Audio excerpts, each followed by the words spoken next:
Какой город? Красивый. Какой город? Караганда. В русские? Русский? Да. Да, конечно, конечно. Давно переехали в Давно Казахстан? переехали в Казахстан? В 71 году.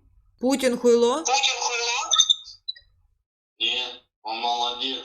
А вы, вам пизда сейчас. Вас терут с лица земли. А скажи мне, пожалуйста, Скажи мне, пожалуйста, если Путин ведет войска в Казахстан, на чьей стороне ты будешь воевать? воевать. На России. На России. Кадыров, Ахмат Кадыров. Ахмат Сыла. Казахская земля, которая сейчас вот Казахстан, да, территории, это российские территории? Территория. Да. Однозначно. Это бывший СНГ. Советский Союз. А он никуда не делся. Ты знаешь, сколько нас? Русских. Слышишь? Тебе тут казахи передали, Котакбас.